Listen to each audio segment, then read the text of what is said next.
al Señor por permitirme estar aquí. Entonces, Eclesiastés capítulo 11 vamos a leer, hermanos. Vamos a ver de los versículos 1 al 6. 1 al 6. Dice la palabra de Dios: Echa tu pan sobre las aguas, porque después de muchos días lo hallarás. Reparte a 7 y aún a 8, porque no sabes el mal que vendrá sobre la tierra. Si las nubes fueron llenas de agua, sobre la tierra la derramarán. Y si el árbol cayere al sur o al norte, en el lugar del árbol cayere, allí quedará. El que al viento observa no sembrará, y el que mira a las nubes no segará. Como tú no sabes cuál es el camino del viento, o cómo crecen los huesos en el vientre de la mujer encinta, así ignoras la obra de Dios, el cual hace todas las cosas. Por la mañana siembra tu semilla, y en la tarde no dejes reposar tu mano, porque no sabes cuál es lo mejor, si esto o aquello, o si lo uno y lo otro es igualmente bueno. Vamos a orar, hermanos. Bendito Padre Celestial, estamos muy agradecidos, Señor, por esta mañana en la que podemos exponernos a tu palabra, Señor. Te ruego, Señor, que seas tú con nosotros en esta mañana, que tu Santo Espíritu nos ministre a cada uno de nosotros, Señor, conforme a tu voluntad. Te pido, Señor, que nos des dirección con tu guía y permítenos, Señor, edificarnos a la luz de tu palabra, Señor. Ayuda a todos los hermanos que van a oír este mensaje, Señor, puedas tú abrir su entendimiento, su corazón, y que esto quede guardado en el corazón de ellos para su vida, Señor. Te lo suplicamos en el bendito nombre de Cristo Jesús. Amén. Amén. Bueno, dado que hemos tenido una breve pausa en Eclesiastés la anterior semana, voy a poner en contexto el pasaje de esta mañana. Salomón está contrastando desde el capítulo 7, está contrastando la necedad con la sabiduría, ¿no? Salomón nos dijo que es sabio someterse a la autoridad del gobierno del rey. Eso lo vimos en Eclesiastés 8, del 2 al 7. En el Nuevo Testamento, en ese mismo sentido, el apóstol Pedro nos dice que debemos someternos a las autoridades gobernantes que Dios ha puesto en nuestras vidas, como nuestros padres, como los pastores, como los funcionarios de gobierno, porque Dios las puso en su lugar para nuestro bien. Indudablemente que tener gobernantes con dominio propio sería una bendición, pero no siempre es así. En lugar de eso nos encontramos con gobernantes controlados por sus apetitos. Y tal como lo vimos en Eclesiastés capítulo 10, versículos 16 y 17, ay de nosotros cuando estamos siendo gobernados por jóvenes, por personas que no han madurado y que son guiados por sus apetitos y no hay madurez en su vida.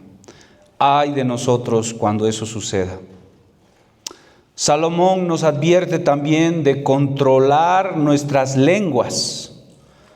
Usemos nuestras palabras sabiamente y hasta no hablemos demasiado, tal como hemos visto en Eclesiastés capítulo 10, versículo 12 al 14.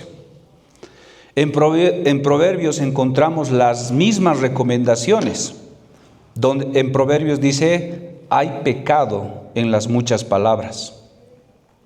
Salomón nos dice que evitemos la pereza, eso nos dice en Eclesiastés capítulo 10, versículo 18. En definitiva, Salomón nos da muchos consejos sabios sobre la forma en la que deberíamos vivir la vida.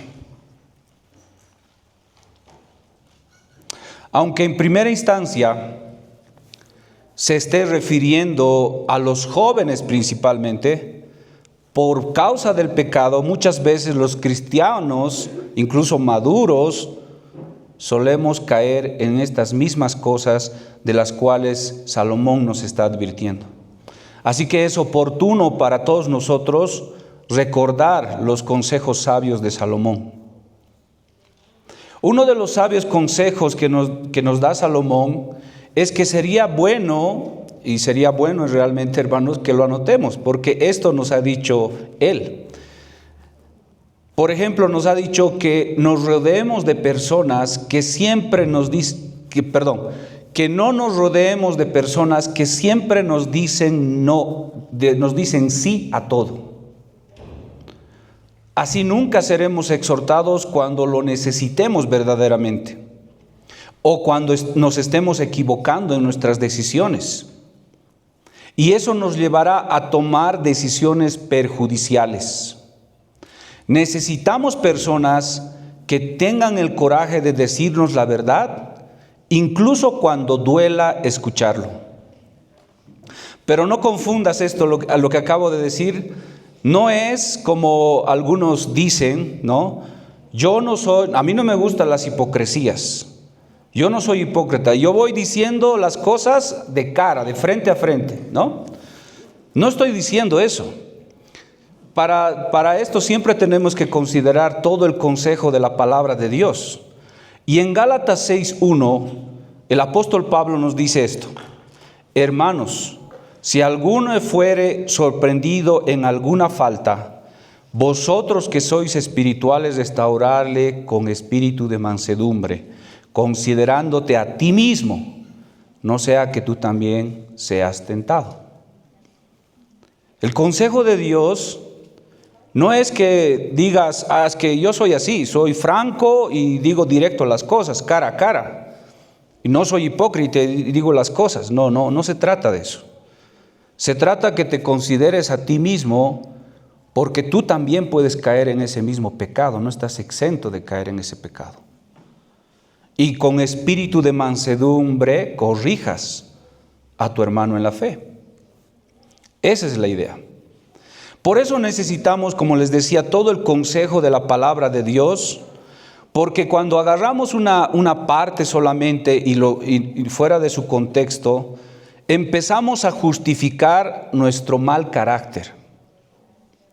Salomón mismo nos dice que si te enojas en lugar de ser amable, entonces arruinarás tus relaciones. Debemos caminar con sabiduría, alineándonos al diseño de Dios, porque así maduramos en la vida cristiana y en la vida en general. En nuestro pasaje, en esta mañana, veremos cómo la palabra de Dios nos llama a no paralizarnos ante lo que desconocemos.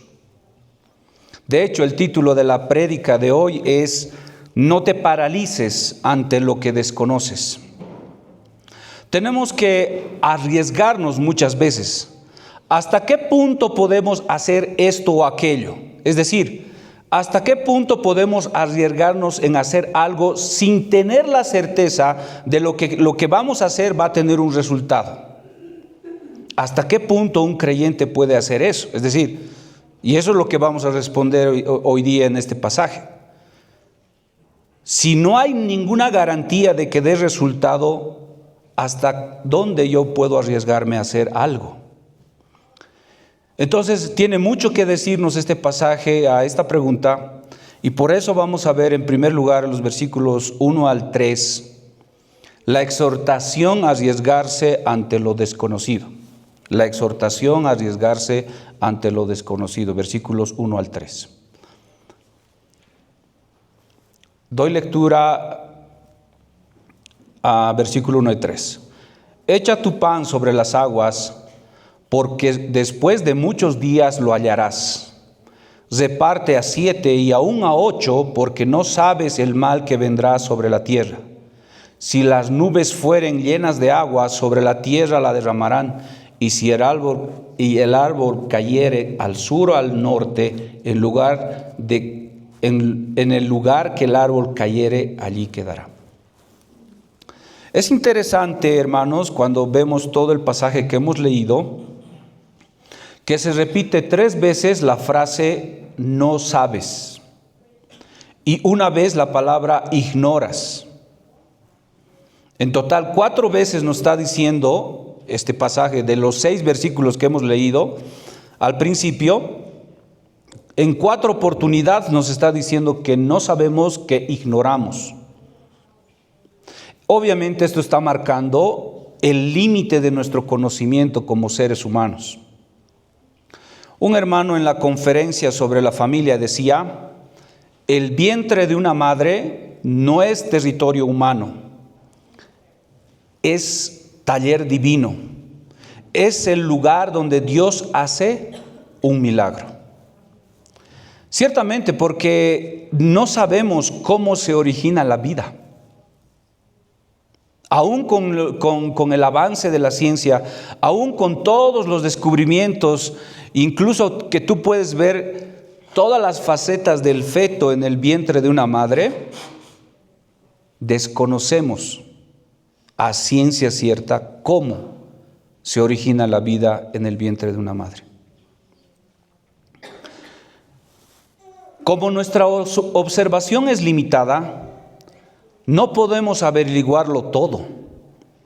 De hecho, de acuerdo a Herman Bavinck, acerca del conocimiento que nosotros tenemos de la naturaleza, él dice lo siguiente: a medida que la ciencia penetra más y más profundamente en los fenómenos y se acerca a la esencia de las cosas, la ciencia ve los misterios aumentar y se encuentra el hombre en ese intento de conocer las cosas, ve los misterios aumentar y se encierra a sí misma por todos lados por lo incognoscible. Parafraseando lo que dice Bavinck, si la ciencia encuentra muchos misterios al investigar sobre la naturaleza inanimada, ¿cuánto más complicado es estudiar a criaturas vivas, animadas y racionales? Porque por lo general se nos ha dicho que la ciencia respecto de la naturaleza puede descubrir cualquier cosa, porque tiene el laboratorio para experimentar y para hacerle decir a la naturaleza lo que ella tiene detrás y de fondo. La ciencia piensa que puede hacer eso, pero en la medida que profundiza se da cuenta que ignora muchas cosas y que encuentra muchos misterios que no puede resolver y se da cuenta que no saben nada, que es difícil conocer. Si eso pasa con las cosas inanimadas, ¿cuánto más con los seres vivos? ¿Cuánto más con los seres vivos? Otra de las razones por la que no sabemos todo, no conocemos todo lo que Dios está haciendo, es porque este mundo no siempre funciona como debería funcionar. Ya lo hemos visto en otros capítulos de Eclesiastés. A veces las tortugas ganan la carrera en lugar de las liebres, porque hay una serie de factores que pueden determinar el final de la carrera. Una liebre que prefiere dormir, que prefiere tomarse las fotos, subir sus fotos al Instagram, ¿no ve? ¿No? Porque piensa que dándole algunos minutos, dándole una amplia ventaja a la tortuga, y solamente teniendo unos minutos o tal vez segundos, él puede llevarse claramente la victoria. Pero hay factores que pueden hacer que la liebre no pueda contar con esos minutos y con esos segundos con los cuales contaba. Y termina perdiendo la carrera ante una tortuga. Eso lo vimos también en Eclesiastés. El predicador nos dijo que no siempre gana el más ligero. Hay cosas que pasan en este mundo que no se pueden explicar, porque hay otros factores que definen el resultado. Así que lo que parece lógico no siempre es. Si bien Salomón está marcando la incertidumbre de la vida, nos llama a actuar a pesar de que no sabemos el resultado final. Nos debemos actuar a pesar de los riesgos. Este pasaje está aquí para decirnos que debemos actuar a pesar de los riesgos. Esa es la enseñanza básica de este texto. Noten otra vez el versículo 1. Echa tu pan sobre las aguas, porque después de muchos días lo hallarás. Algunos comentaristas dicen que lo que está enseñando acá este versículo es una exhortación a ser generoso. Ayuda al necesitado, aunque parezca que estás perdiendo tu dinero, porque de alguna manera Dios te lo va a recompensar. Si el versículo 1 es interpretado de esa manera, entonces el versículo 2 quiere decir que es una indicación a ser más generoso todavía. Que si puedes ayudar a 7, ayuda a 7, pero si puedes ayudar a uno más, a 8, mejor todavía. No seas tacaño, digamos, ¿no? No seas tacaño. Pero otros comentaristas se refieren a este mismo versículo 1, que ellos interpretan como que se está refiriendo a la procreación. Es decir, arrojar la semilla es como la forma de obtener una descendencia, ¿no? Pero esa interpretación tiene que forzar mucho más, ¿no?, los siguientes versículos para entender que ese es realmente lo que está diciendo el pasaje, o el versículo, perdón. Pero en este punto yo estoy de acuerdo con lo que plantea Ramón Ruiz. Él dice que la traducción más aceptada de este versículo 1 es: manda tu grano por el mar. En los días de Salomón, muchos barcos se mandaban a lugares lejanos, ¿no?, con muchas mercancías, sobre todo con granos, con alimentos, ¿no? Y los que se aventuraban a mandar en estos barcos alimentos o cualquier mercancía, el resultado era muy probable que nunca más volvieran a ver el resultado de eso, porque los barcos generalmente regresaban después de 3 años. Entonces, si uno realmente se aventuraba, estaba bajo muy alto riesgo de perder todo y de no obtener nada, ninguna ganancia de esto. Entonces, en ese sentido, este versículo nos está exhortando a arriesgarnos, pero a arriesgarnos con sabiduría. Hablando en un sentido figurado, no debemos apostar a una sola cosa. Eso tiene sentido con lo que dice el versículo 2. Si leen ustedes el versículo 2, dice: reparte a 7 y aún a 8, porque no sabes el mal que vendrá sobre la tierra. Es como que diciendo: diversifica las cosas, no apuestes a una sola cosa. El primero que formuló este principio matemático fue Harry Markowitz en 1952, un economista estadounidense que planteaba que la diversificación de las inversiones reducía el riesgo. Eso él lo formalizó matemáticamente, pero ciertamente este consejo ya estaba desde Eclesiastés, desde Salomón ya lo está diciendo, ¿no? Ahora sabemos que ya en tiempos de Salomón se utilizaba esta regla, esta recomendación de que no debes apostar a una sola cosa. Es bueno invertir en diferentes cosas, no solo en un negocio, porque no sabes el mal que vendrá sobre la tierra, dice. Sé sabio, sé prudente, pero ojo, no está diciéndote quédate quieto, no hagas nada. No hagas inversiones. No está diciendo eso. Está exhortando a que hagas, que no te paralices ante lo que desconoces. El versículo 2 dice: no sabes qué mal vendrá sobre la tierra, es decir, no sabes qué va a pasar. Pero aún así el versículo 1 nos dice: arriésgate, aun si desconoces. El versículo 3 dice: si las nubes fueran llenas de agua, sobre la tierra la derramarán, y si el árbol cayere al sur o al norte, en lugar que el árbol cayere, allí quedará. Quiero hacer un paréntesis aquí, hermanos, antes de explicar este versículo. Uno de los teólogos más prominentes de los últimos tiempos, que amaba este libro de Eclesiastés y particularmente este versículo, porque al escucharlo se convirtió. Ese hombre fue Robert Charles Sproul, fundador de Ligonier Ministries, ¿no? Precisamente uno de los auspiciadores de nuestra conferencia. Él es el fundador de Ligonier. Bien vale la pena mencionarlos, ustedes saben por qué, ¿no? Porque es nuestro auspiciador.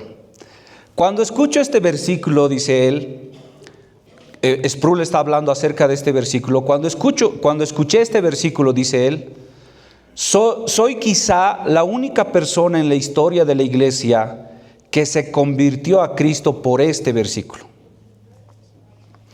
Pero fue una experiencia profunda de iluminación cuando me senté y escuché eso. Y cuando se aplicó a mi vida, me vi a mí mismo yendo a ninguna parte, tirado al suelo en el bosque en el que había caído, y me estaba pudriendo y desintegrando. Eso es lo que dice Sproul respecto de este versículo, que gracias a Dios él pudo escuchar y lo llevó a los pies de Cristo. Volviendo al versículo 3, hermanos, la experiencia del hombre es que cuando se ve las nubes cargadas de agua, se espera que llueva, y eso nos da cierta seguridad, ¿no? A los hombres que experimentamos que cuando vemos las nubes cargadas sabemos que va a llover. Estos comportamientos constantes dan seguridad obviamente a las personas. Pero algunos autores también dicen que esta lluvia que hace referencia en el versículo 3, en realidad se trata de una tormenta que hace precisamente que el árbol caiga. ¿Recuerdan lo que dice el pasaje? Se los leo nuevamente. Si las nubes fueren llenas de agua, sobre la tierra la derramarán, y si el árbol cayere al sur o al norte, en el lugar que el árbol cayere, allí quedará. Entonces, algunos otros comentaristas dicen que en realidad se está refiriendo a una tormenta que hace caer el árbol, y por tanto puede tener un final no muy bueno, ¿no? Porque allá donde se caiga el árbol, ahí se quedará. Entonces, el futuro ciertamente nosotros no lo podemos manejar, ¿no? No podemos manejar muchas cosas. No podemos decir que podemos manejar la naturaleza. Ustedes saben que no podemos. Hay situaciones de la naturaleza, si bien no son del todo previsibles, al menos habituales y esperables, como la lluvia, ¿no? Eso nosotros lo sabemos por experiencia humana. Experimentamos eso y lo vemos. Ya sea que sea algo que tú puedes prever por lo que estás viendo, las nubes cargadas, o ya sea que realmente caiga una tormenta y que el árbol se caiga y que no sea bueno lo que esté pasando. En ambos casos, hermanos, el punto es que nosotros, como no sabemos lo que está pasando, no sabemos los beneficios o lo mal que nos puede ir, ¿no es cierto? Nosotros estamos llamados a arriesgarnos ante la incertidumbre de la vida. Siempre me han gustado los árboles, ¿no? De niño me encantaba treparme a los árboles, ¿no? Siempre he estado a favor de los árboles porque, entre muchas otras cosas, es beneficioso para el medio ambiente, etcétera. Pero la única vez que he visto que un árbol se convierte en un estorbo es cuando por ahí tiene que pasar una carretera, o cuando se planea la construcción de una edificación. A veces el árbol que proporciona sombra a una casa termina destruyendo la casa a la que le proporciona sombra, ¿no? Retengan esto en mente, hermanos, ¿no? Está estrechamente relacionado con el siguiente versículo. Y es mi segundo punto, la motivación a no paralizarse. Versículo 4. Dice el versículo 4, el que al viento observa no sembrará, y el que mira a las nubes no segará. En otras palabras, no podemos quedarnos a contemplar las nubes y el viento. Es como si tú estuvieras diciendo, ¿cuál es el mejor momento para sembrar? Si el viento viene cuando estoy sembrando, va a esparcir la semilla de tal manera que no va a ser uniforme. No es un buen momento para sembrar. Si la lluvia cae torrencialmente y la tormenta viene, no es buen momento para sembrar. Entonces, ¿cuándo es momento para sembrar? Y lo que el versículo 4 está diciendo es, el que al viento observa no sembrará, y el que mira a las nubes no segará. ¿Cuándo es el mejor momento para hacerlo? Probablemente si estás pensando de esa manera, el viento, la nube, estás esperando el momento perfecto, ese momento nunca va a llegar probablemente. No va a llegar.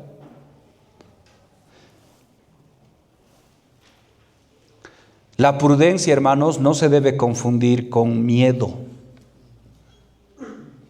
No se debe confundir. La prudencia y la sabiduría no se debe confundir con miedo.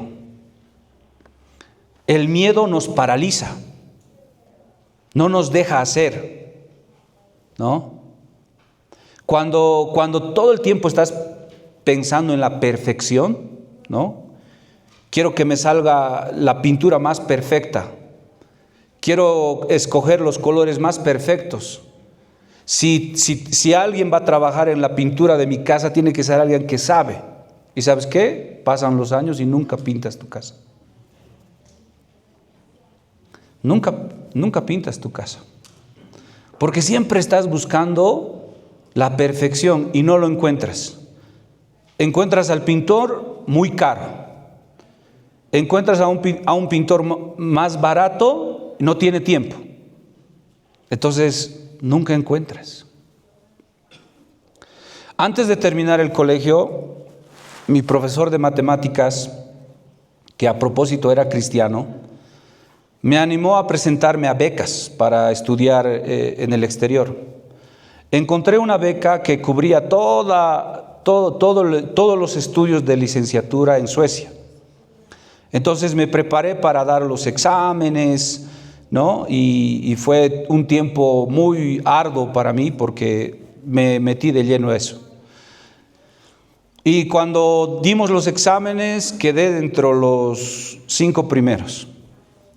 Pero ese año solo becaron a 2 porque el número de becas estaba en función a los alumnos que regresaban, que terminaban sus estudios en Suecia. Incluso me enteré después que hubo años en que becaron a 7 personas. Yo quería estudiar ingeniería industrial, pero vi en los periódicos que había un anuncio de que la Facultad de Ciencias Económicas y Financieras iba a hacer su examen de admisión, ¿no? Y cuando vi el anuncio, faltaban como 2 semanas para dar el examen. Entonces, yo sabía que el examen de ingeniería iba a ser un mes después. Dije, voy a probar, voy a ver cómo me va en este examen. Entonces me presenté, me inscribí al examen y aprobé. Y una vez que estuve dentro, dije, bueno, ya estoy aquí. Voy a hacer el mejor esfuerzo para ser economista, ¿no? ¿Y cuál es la idea, hermanos? El que nada intenta, nada consigue. Y eso se aplica a muchas cosas. El que nada intenta, nada consigue. Y ese es algo que nos debe guiar en todas nuestras decisiones, en diferentes ámbitos. Pensando en el agricultor que está con su semilla en mano, está contemplando el viento, está contemplando las nubes, ¿no? Una de sus decisiones puede ser, me como la semilla, Esa puede ser su decisión más segura, porque la semilla no la va a perder, se la está comiendo, ¿no? Y él puede pensar, esta es mi opción más segura, me la como ahora. Pero, ¿qué va a pasar? Esa decisión es segura, sí, seguramente, pero no va a tener nada para mañana. Y cuando no pueda saciar el hambre y no tenga nada para cosechar, ¿qué va a pasar después? ¿No? La decisión se encuentra entre resolver el problema inmediato o arriesgarme a sembrar la semilla y esperar los resultados en las manos de Dios. ¿Qué es lo que vamos a hacer? Podemos tomar decisiones seguras, ¿no ve? ¿Recuerdan esa parábola de los talentos en el Nuevo Testamento? El que dijo, voy a asegurar este talento y cuando vuelva a mi Señor le voy a devolver, y lo entierra, ¿no ve? ¿El Señor lo felicitó? No, para nada. Entonces sí, hay una decisión que hacer. ¿Quiero algo seguro o quiero arriesgarme sembrando una semilla y esperar los resultados en las manos de Dios?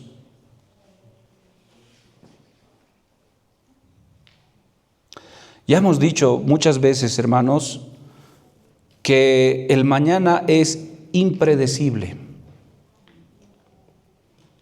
Pero en todo esto, hermanos, hay un elemento de fe, de confianza en el Señor. Por ejemplo, me pongo a pensar en las personas que no están obligadas a trabajar el domingo. Piensan, yo debo procurar el pan para mi familia, debo trabajar. Y si debo trabajar domingo, lo voy a hacer. No me importa si es domingo. Yo debo trabajar. Entonces estás diciendo que lo que dice el Señor en Mateo 6, versículo 26, es mentira. Porque en Mateo 6, 26 dice esto: mirad a las aves del cielo, que no siembran, ni ciegan, ni recogen en graneros, y vuestro Padre Celestial las alimenta. ¿No valéis vosotros mucho más que ellas? Es mentira. Ojo, no estoy diciendo que no hay que trabajar. No estoy diciendo que hay que dejar de trabajar. Lo que estoy diciendo es, ¿dónde está tu confianza? ¿Dónde está tu fe? Cuando tienes que hacer uso del día que el Dios ha señalado para que nos encontremos con Él. ¿Dónde está tu confianza? Nosotros vivimos, los cristianos vivimos por fe, no por vista. Vivimos por fe. Debemos confiar, debemos hacer nuestro mejor esfuerzo por trabajar, debemos trabajar diligentemente en todo lo que hagamos. Pero debemos dejar los resultados en las manos de Dios. Eso es lo que debemos hacer. ¿Puedes confiar, hermano, que Dios va a proveer? ¿Puedes?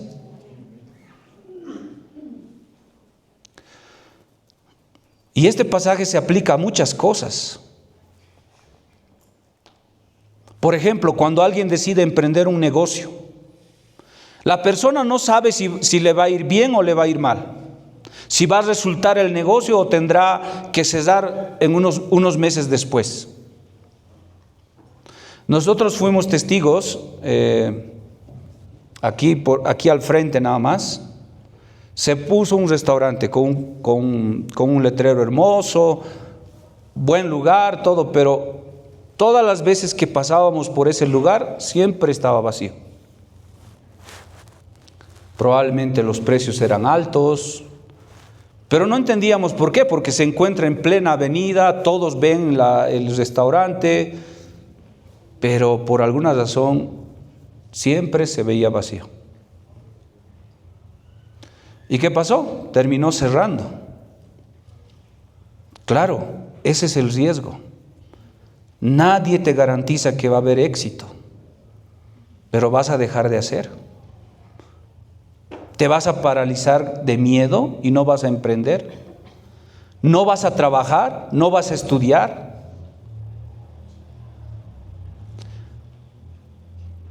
Arriésgate, hermano, hermana, porque el que nada siembra, nada cosecha. Esto también se aplica a nivel espiritual. Tú puedes estar predicando el evangelio a una persona por años y tú no sabes si esa persona se va a convertir o va a ser un fiel servidor del Señor, o probablemente esa persona va a terminar apostatando de la fe, lo cual va a revelar que nunca fue creyente. Hay ocasiones que los que predican y oran por la persona no ven los resultados, como le pasó a la mamá de John Newton. Esta mamá oraba fervientemente por su hijo, pero cuando su madre murió, este hombre llegó a ser un capitán de esclavos, comerciaba con esclavos. Ella no vio a su hijo convertirse en uno de los pastores anglicanos más influyentes de su época. Tú no sabes lo que Dios va a hacer con tu esfuerzo. No conocemos la providencia de Dios, pero vale la pena esforzarse y desgastarse por el reino de los cielos. Claro que lo vale, hermanos. En ocasiones puedes estar en medio de una decisión importante entre dos trabajos, uno con mayor estabilidad y otra con menor estabilidad. Puede ser una decisión entre tu carrera y el llamado de Dios para ti. Por un lado, el trabajo con tu carrera te proporciona una mayor estabilidad, pero el trabajo para el reino de los cielos, una menor estabilidad. ¿Qué vas a decidir? Un libro que me marcó mucho en ese sentido es El Evangelio según Jesucristo, de John MacArthur. Él escribe en ese libro y dice: el llamado de Dios al cristiano es total. Así como Él murió en la cruz y se entregó y dio su vida por ti, de la misma manera demanda tu vida. No otra cosa, tu vida demanda Dios de ti. ¿Qué otra cosa significa el versículo 37 de Mateo 10? Dice así: el que ama a padre o madre más que a mí, no es digno de mí. El que ama a hijo o a hija más que a mí, no es digno de mí. ¿Qué está pidiendo Dios ahí? Todo. Tu vida. Él está pidiendo de ti todo, porque Él lo dio todo.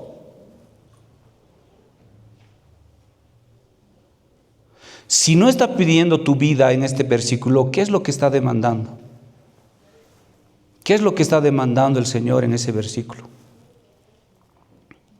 Ahora, claro, no estoy diciendo que la única forma de servir al Señor es haciendo ministerio en la iglesia.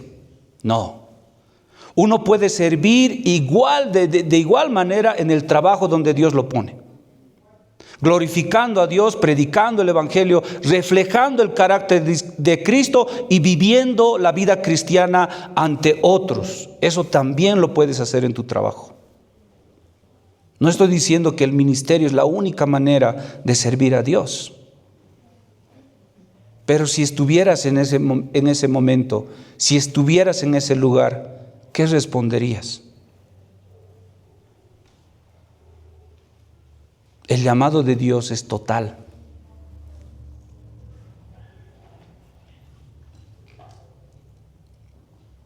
El llamado de Dios es total.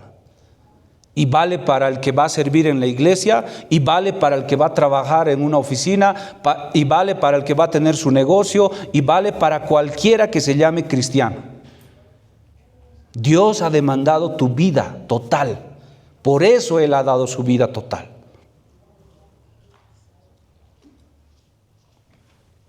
El versículo 5 dice así: como tú no sabes cuál es el camino del viento, o cómo crecen los huesos en el vientre de la mujer encinta, así ignoras la obra de Dios, el cual hace todas las cosas.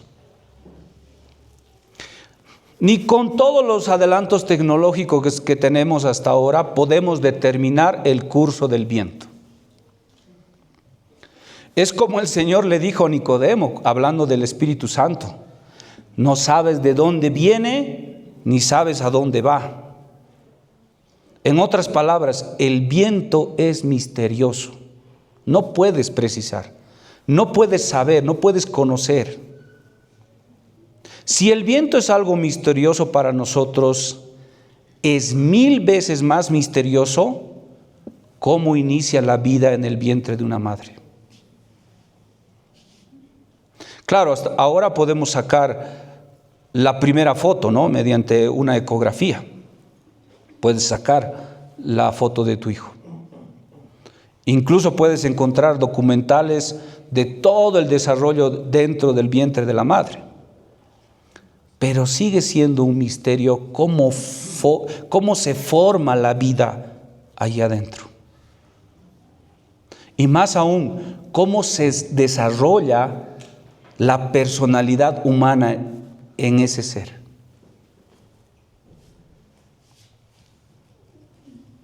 Lo que está tratando de hacer Salomón con este versículo es comparar la mente de Dios, que es infinita, con la mente del hombre, que es finita. En su mente infinita, Dios sabe por qué pasan las cosas y sabe los propósitos que hay detrás de todo eso. Nosotros no. Y aun si llegáramos a entender parte de lo que Dios está haciendo, es como si nosotros tratáramos de encontrar un resultado que alguien está haciendo en una mega computadora y nosotros estamos con nuestra calculadora, y ni siquiera científica, tratando de sacar el mismo resultado que lo que está sacando esa computadora, que tiene toda la capacidad posible. Nunca vamos a entender. Y si nos desgastamos tratando de comprender, ¿saben qué va a pasar? Nos vamos a frustrar, porque no llega nuestra capacidad para entender todo lo que Dios está haciendo. Pero lo que sí sabemos es lo que dice al finalizar este versículo 5, al finalizar el versículo 5. Ignoramos las obras de Dios, es cierto, pero el cual hace todas las cosas, dice. Lo que sí sabemos es que Dios hace todas las cosas conforme a sus propósitos eternos, y lo hace para nuestro bien. Han leído Romanos 8, ¿no? Sí, no sabemos muchas cosas del futuro, pero podemos confiar que Dios lo está haciendo con propósitos eternos y para nuestro bien. Sí, no nos gusta cuando perdemos a alguien. No nos gusta cuando nos enfermamos. No nos gusta cuando no nos salen bien los planes. Cuando emprendemos algo y quebramos. Muchas cosas no nos gustan. Pero en el plan soberano de Dios, eso tiene un propósito. Y es para nuestro bien, dice la palabra de Dios. ¿En quién vamos a confiar? ¿En nosotros mismos o en Dios? Y si nos aferramos en esa verdad que Dios hace todas las cosas con un propósito y para nuestro bien, entonces le vamos a dar la gloria a Dios. Aunque no comprendamos muchas cosas de las que nos suceden. Fíjense cómo alaba el salmista en el Salmo 66. Dice así: venid y ved las obras de Dios, temible en hechos sobre los hijos de los hombres. Volvió el mar en seco, por el río pasaron a pie. Allí en él nos alegramos. Él señorea con su poder para siempre.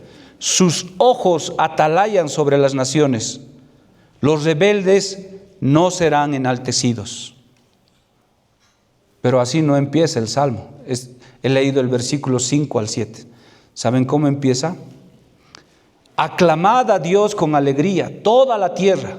Cantad la gloria de su nombre. Poned gloria en su alabanza. Decid a Dios, cuán asombrosos son tus obras. Por la grandeza de tu poder se someterán a ti tus enemigos, y toda la tierra te adorará, y cantará a ti, y cantarán a tu nombre. Empieza con alabanza por las obras que Dios hace, y termina en alabanza por esas obras que Dios hace. ¿Podemos confiar en Dios? ¿Que Él hace así para nosotros? ¿Y cuál debe ser nuestra expresión, nuestra manifestación de parte de nosotros los cristianos, que entendemos que son maravillosas, asombrosas son todas las obras de Dios? ¿Saben cuán maravillados debíamos estar? Tú y yo estábamos muertos en nuestros delitos y pecados. Y Cristo nos dio la vida. No teníamos vida.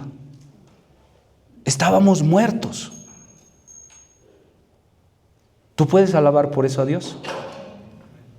¿Tú puedes alabar a Dios por la obra tan maravillosa y asombrosa que ha hecho Dios en nosotros? Tú y yo estábamos muertos, condenados y destinados al infierno. Y de ahí nos rescató, Señor. De ahí nos resucitó. Así como a Lázaro lo resucitó, así nos resucitó.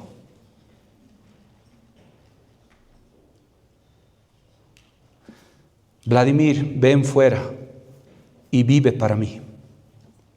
Y vive conmigo. Weimar, ven fuera y vive para mí y vive conmigo. Ronald, César, Lilian. Eso es lo que hizo el Señor. Sus obras son tan asombrosas que el Señor nos llamó de la muerte y nos dio vida.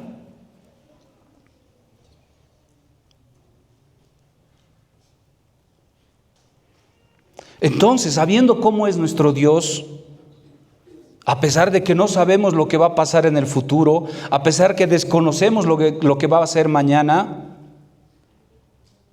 debemos actuar a pesar de los riesgos. Porque no estamos solos, estamos con Dios. Debemos poner toda diligencia en todo lo que hacemos. Veamos el versículo 6, y este es mi último punto. Exhortación a sembrar, el versículo 6. Dice Eclesiastés 11:6: por la mañana siembra tu semilla, y a la tarde no dejes reposar tu mano, porque no sabes cuál es lo mejor, si esto o aquello, o si lo uno y lo otro es igualmente bueno. Pablo lo dice de esta manera en Colosenses 3:17: y todo lo que hacéis, sea de palabra o de hecho, hacedlo todo en el nombre del Señor, dando gracias a Dios Padre por medio de Él. La pregunta es, ¿qué debo hacer? ¿Ponerme a trabajar o estudiar? A veces, las dos cosas. A veces las dos cosas no son posibles, pero a veces las dos cosas. Muchas veces en nuestra comodidad dejamos de hacer. por nuestra comodidad. Pero tú no sabes cómo Dios puede bendecir eso que estás diversificando. Tú no sabes las cosas que Dios puede hacer para mejorar o para bendecirte. Puede que en uno te vaya mal, pero en el otro te vaya bien. Ya sea que decidas solo trabajar o solo estudiar, o ambas diligentemente, pon todo tu esfuerzo y tu corazón en el asunto. Salomón nos está diciendo, como el futuro es incierto, debemos trabajar en el presente, aprovechar todas las oportunidades que Dios nos da, todas las oportunidades que Dios pone delante de nosotros. Pero esto no significa desplazar a Dios, sino más bien en dependencia de Él hacer todas las cosas. Hay quienes espiritualizan todo esto de la siguiente manera. Yo todos los asuntos, todas mis cosas los he entregado a Dios, al Señor, a Él lo he entregado, dice.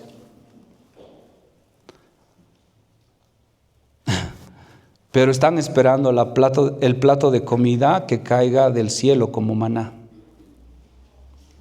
Ese es un extremo peligroso.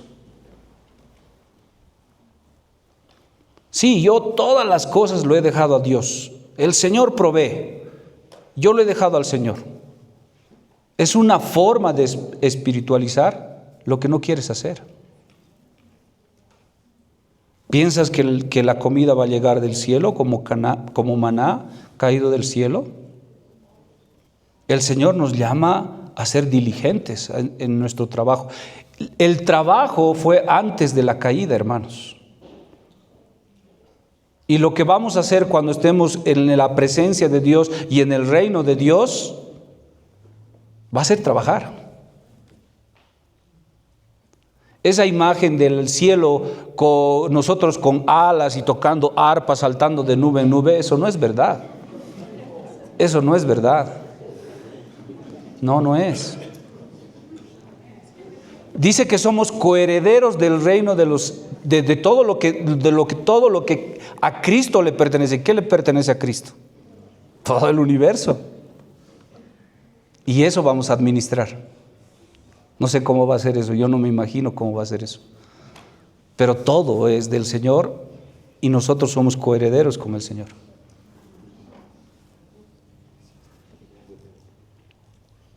Entonces el corolario es simple, hermanos. Si uno no arriesga,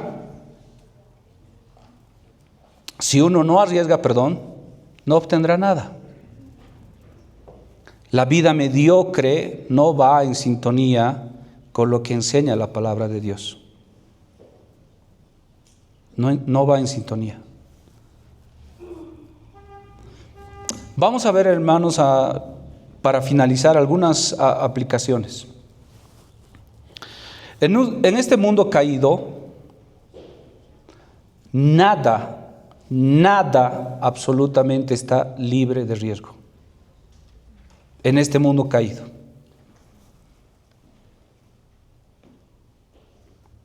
Uno puede soltar una frase, pero esta frase por si acaso no hay evidencias de que haya sido hecho por algún obrero o alguien, pero la frase dice así: ni Dios podría hundir el Titanic. Ni Dios podría hundir el Titanic. Así dijo, bueno, es una leyenda en realidad. Pero esa es una frase que nosotros podemos aplicar a nuestras vidas, pensando que tenemos seguridad de algo. Seguridad de algo. Tengo el mejor trabajo. Tengo la mejor estabilidad financiera. Tengo todo lo que necesito. Pero Eclesiastés nos ha mostrado una cosa: nada es seguro en esta vida. Nada. Eclesiastés nos ha hecho entender que es la voluntad de Dios que nosotros no conozcamos el futuro y que no sepamos el resultado de nuestras acciones. Dios quiere que vivamos en ignorancia acerca de nuestro futuro. Así lo hizo Dios, para que nosotros vivamos por fe y no por vista. Recuerden cómo alaba el Señor a ese centurión por confiar en Él. En Mateo 8, versículo 9 al 10 dice: porque también yo soy un hombre bajo autoridad y tengo bajo mis órdenes soldados, y digo a este ve y va, y el otro ven y viene, y a mi siervo haz esto, y lo hace. Al oírlo Jesús se maravilló y dijo a los que le seguían: de cierto os digo que ni aún en Israel he hallado tanta fe. ¿Querías saber por qué Dios no quiere que sepamos qué es lo que va a pasar en el futuro? Es porque quiere que vivamos por fe. Por eso Él no nos deja saber cuáles van a ser el resultado de nuestras acciones, el resultado de nuestras decisiones. Él no quiso que nosotros supiéramos, para que vivamos por fe y confiados en Él. No somos Dios, no tenemos el control del mañana. Entonces, la zona de seguridad en la que nos imaginamos que vivimos, es decir, aquello que nosotros pensamos que es seguro, es un espejismo. Es un espejismo. Muchas veces oramos y oramos por el sermón del domingo. Generalmente oramos por el sermón, que Dios bendiga su palabra, que todos salgamos edificados. Y a veces damos por sentados que vamos a estar aquí. Y ayer me di cuenta que no era así. Por eso les pedí oración para poder estar hoy aquí. Porque de verdad en un momento pensaba que no iba a poder estar aquí. Damos por sentado que las cosas van a pasar. Damos por sentado que vamos a estar aquí de pie y vivos. ¿No? Es como dice Santiago en el capítulo 4. Si el Señor nos permite, si el Señor lo permite, haremos esto o aquello. Si el Señor nos permite. De verdad, hermanos, ayer yo estaba dudando que iba a estar acá. Y yo dije, Señor, que sea conforme a tu voluntad, y les pedí oración a ustedes, lo cual agradezco nuevamente. En este mundo caído, vivimos corriendo riesgos todo el tiempo. Pero si correr de riesgo se trata, siempre preferimos correr riesgos por nosotros mismos y no para otras personas. ¿Por qué creen que en la palabra de Dios está Mateo 6:33? ¿Por qué? Se los leo. Mas buscad primeramente el reino de Dios y su justicia, y todas estas cosas os serán añadidas. Sé que muchos de ustedes lo saben de memoria. Pero ese versículo está ahí porque siempre nosotros preferimos pasar riesgos por nosotros mismos, por nuestros intereses, por nuestros propósitos y para mí. Es una decisión para nuestro favor.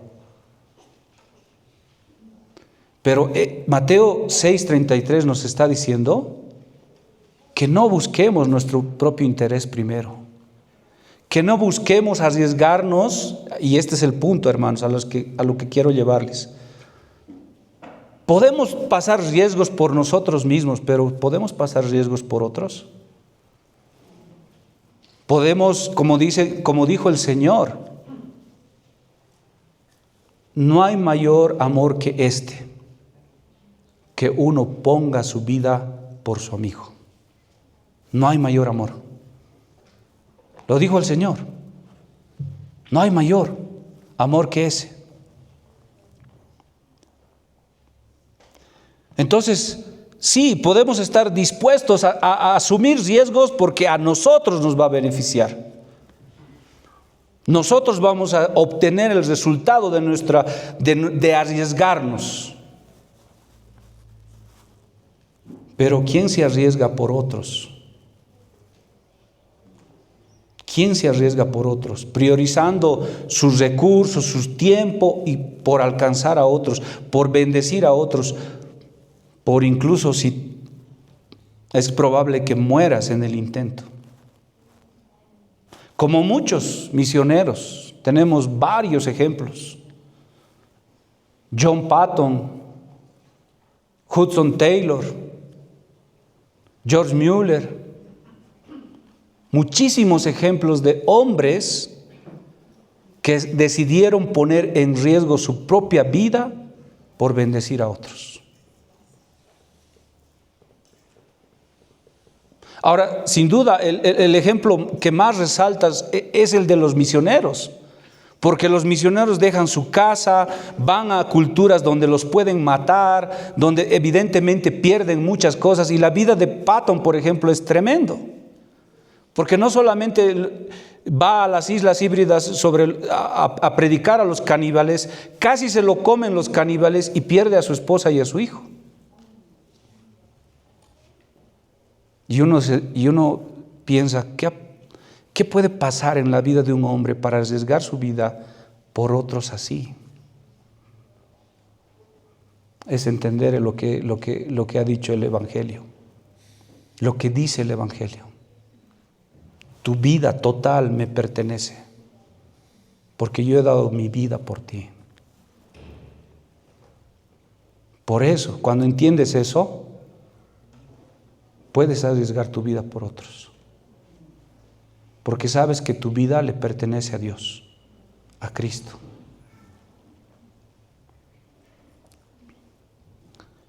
Me sorprende la astucia a veces con la que actúan los no creyentes, ¿no? Te invito a una fiesta, le dicen. No tengo plata. No te preocupes, yo te lo pago. Y son capaces de pagarle todo lo que necesita para satisfacer todos sus deseos pecaminosos al amigo, no para uno, al amigo. ¿Y los creyentes qué hacemos? Para que otros conozcan al Señor, para que otros maduren en la fe. ¿Somos astutos? La palabra nos llama a ser astutos. ¿Sabían eso?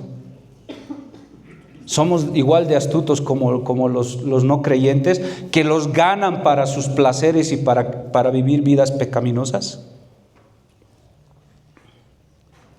¿Cuánta astucia utilizamos nosotros para hacer lo mismo, pero en el sentido contrario? Para llevarlos a los pies de la cruz.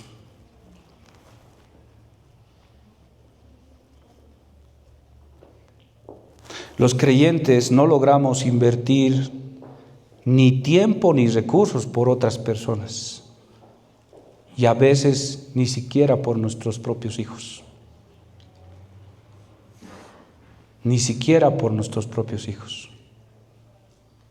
Sí, estás preocupado por proveerle, por darle ropa, por darle comida, etcétera. ¿Y qué del Señor? ¿Qué para que conozcan al Señor? A veces ponemos toda nuestra predisposición para darle todo lo que quieran, todo lo que podemos, todo lo que sea posible. Pero ¿de qué le sirve al hombre ganar el mundo y perder el alma? Si uno no sabe eso, entonces las prioridades se vuelcan. Hermanos, este versículo de Mateo 6:33 nos está haciendo un llamado en esta mañana. Sí, muchas veces podemos arriesgarnos a hacer las cosas para nuestro propio beneficio. Pero como creyentes no estamos llamados a hacer eso. ¿No dice el segundo grande mandamiento, amarás a tu prójimo como a ti mismo? El primero es amarás a Dios con todo tu corazón, con toda tu mente, con todas tus fuerzas. Pero el segundo es amarás a tu prójimo como a ti mismo. Y a eso nos ha llamado Dios. Más allá de arriesgarse por el beneficio propio, este es un llamado a arriesgarnos por la vida de otros, de invertir nuestro tiempo, nuestros recursos y todo lo que tengamos para bendecir a otros, para que conozcan a Dios y el Evangelio. Vamos a orar, hermanos. Padre amado, en esta mañana queremos agradecerte, Señor, por tu palabra, por tu favor, Señor, por permitirnos exponernos a tu palabra, Señor. Y te rogamos, Señor, que pongas ese mismo sentir que hubo en ti, Señor. El que no te aferraras a la gloria en la que estabas y viniste a este mundo para humillarte a ti mismo, Señor, ser como uno de nosotros. Pero en esta humillación has traído una gran bendición para todos aquellos que creemos en tu nombre. Te has hecho pobre para enriquecernos a nosotros, Señor. Y ese es el sentir que nosotros queremos imitar, bendito Dios. De poner nuestros dones, talentos, recursos y todo lo que tú nos has dado como mayordomos a disposición del reino de los cielos. Ayúdanos a buscar primeramente el reino de los cielos y su justicia, Señor. Pon en nosotros ese corazón de buscar el reino de los cielos y su justicia, Señor, en primer lugar. Señor, sabemos que en nuestras fuerzas ni en nuestra capacidad vamos a poder hacer esto. Tu Santo Espíritu nos dé la fortaleza, las fuerzas y todo lo que necesitamos para hacer esto, Señor. Ayúdanos a vivir para otros y no para nosotros mismos, Señor. Eso es lo que tú nos has enseñado, bendito Dios. Ayúdanos a ser como tú, Señor. Te lo pedimos en el nombre que es sobre todo nombre, en el nombre de Cristo Jesús. Amén.